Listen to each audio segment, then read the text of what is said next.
Well, good evening, everyone, and welcome to Prog Monster, a site dedicated to progressive rock and other forms of rock music. Today, we're going to be doing a look back at a classic rock album, one that I've been playing a lot in my playset. Actually, I got it back in June.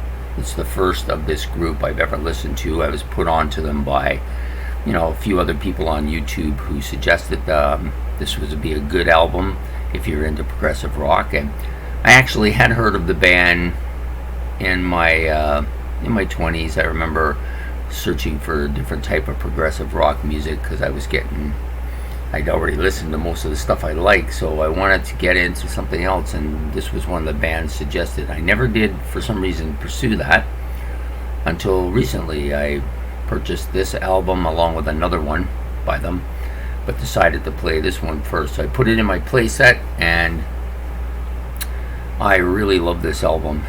It's a lot heavier progressive rock than most progressive rock bands are. The instrumentation on this album is fantastic. So this album was released in November of 1972 by Dirk's studio in Polheim, Stomach. Don't get me wrong about this. I'm not great at pronunciation. Stomach, Germany. Okay, the length is about 36 minutes in length. The label was Basilius and Belphone, produced by Peter Hawk. Okay, and there's also the album. The U.S. release wasn't made until 1976. And it is the second studio album by this band, Nektar. The album is called A Tab in the Ocean. Fantastic album. I love it. Both I've listened to both U.S. and European release discs that they have here. They also have a kind of a live disc with it as well, which is good. It comes with this booklet. Tells a little bit about the band and how this came about. Here's the members. Sorry, I tried to get out no glare. That's better. Another picture of them. This is more of a painting, I think, than a picture. And it's a pretty neat booklet. This is the remixed release. I really love the entire thing. Like, it's just like a nice package. It goes right out. And the discs, of course. One blue, one green.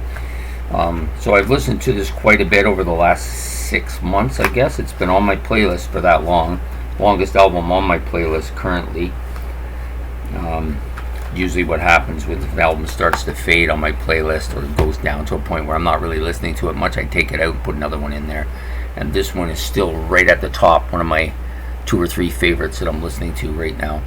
So anyways, the band consists of 4 members. Roy Albrighton, who plays guitars and does the vocals. Alan Freeman is the keyboardist. Derek Moore is the bass player, and Roy Howden is the drummer. I want to say right off the bat that the instrumentation on this album is as good as any progressive rock band out there. I think they're all pretty solid instrumental musicians. Really have a good knack. The album is actually quite a bit heavier than you would expect from a progressive rock band. So the sound, I don't really think they sound like any of your classic, well-known prog bands like Rush and Yes and Styx and ELP. Not Styx. Genesis was who I was trying to say, but I said Styx. Although Styx is good too. But they don't really sound like any of these bands. They have their own kind of sound. They were one of the pioneers of the progressive rock music. Done some stuff here that's really good. So anyways, there's like 4 tracks on the album. A Tab in the Ocean, Desolation Valley and Waves, Crying in the Dark, and King of Twilight. Now, of course, King of Twilight. Here they are. Just wanted to find my glasses because sometimes it's hard to see what it says on these small writing on these albums. So, King of Twilight, actually, I think Iron Maiden did a cover of this. So, in a way, this album has, it's rooted in progressive rock, but has had some impact, I think, on a lot of progressive rock heavy metal bands. The bonus track is official bootleg. It's just pretty much a live version of these songs that are on the album. The US release, I guess, didn't come out for almost 4 years after the album, so they weren't big here in North America, but they had a lot of impact, I think, especially in Europe. Okay, there's like 4 tracks, like I said: Tab in the Ocean, Desolation Valley and Waves, Crying in the Dark, and King of Twilight. All great tracks. Actually, quite a bit heavier than you would think, as I said. So in the Tab in the Ocean starts off with this water, kind of like a waves hitting the beach, and a synthesizer beginning, and it ends that same way. The song ends the exact same way, pretty much as it starts. But in between, there's some really good church organ, or pipe organ if you prefer. And it's the bass and the drums are very heavy and beefy throughout the entire song. There's kind of an eerie guitar solo partway through it. I like the vocals quite a bit, but the vocals are a little bit overshadowed in the song. The music is like larger than the vocal part. His vocals are good. I wouldn't say they're fantastic, but they're pretty good. The keyboards dominate the song, though. It's really heavy keyboards and guitar riffing most of the song, with a good solid thick bass and drums that cover the rhythm section at the back. I really love a lot of the way they put this together. Just fantastic stuff. The second song, Desolation and Waves, is pretty much similar. A shorter song. It's only 8 minutes. Tab in the Ocean's over 16, the longest song on the album.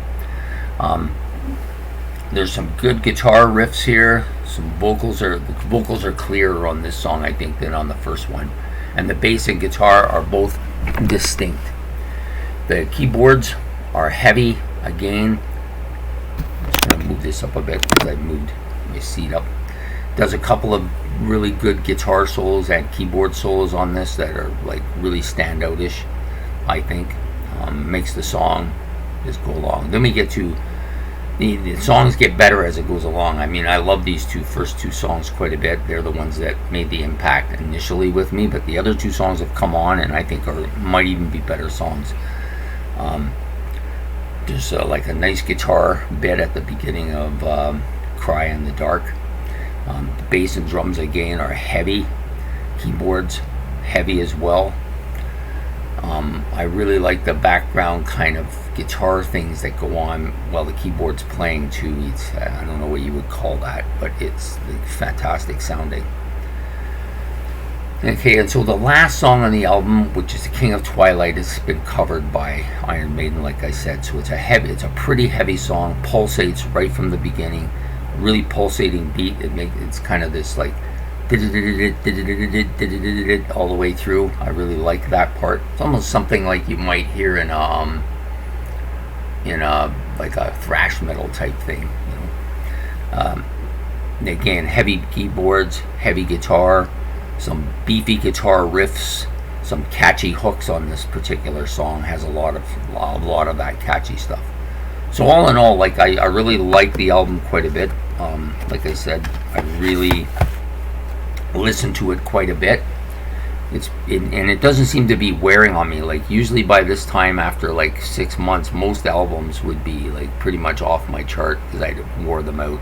And this is more common with albums that I get into quickly because they have a lot of catchy hooks and catchy riffs that catch me. But if they're short, they don't generally last that long. Whereas this album, the songs are all pretty lengthy, except for the King of Twilight, which I think is in the 4 to 5 minute range. So that's it. There's 4 tracks.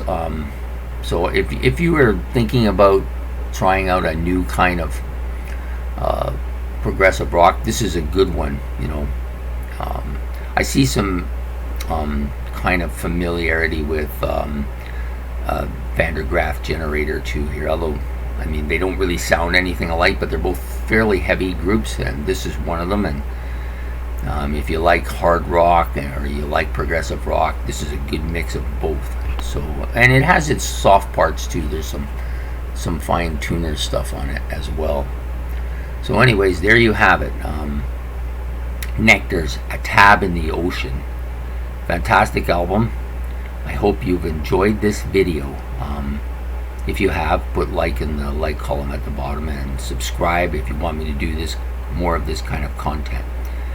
So I hope to be doing some more stuff in the next few days. It's been a busy week as far as work goes, and I haven't been able to actually sit down and do the ones I had planned to do. But I plan to do another look back at another German band, progressive rock band this week, and also a top 10 of Led Zeppelin, and possibly I will get to something that I've thought about doing but haven't really made the strong effort to do so at this point in time, which is my top 10 guitar players, my favorites. And anyways, I hope you enjoy this, and I look forward to seeing you again and hearing from you. If you like what I've done here, again, like and subscribe, and we'll be getting back to you soon. So this is Prog Monster, and I'm off. Have a good night.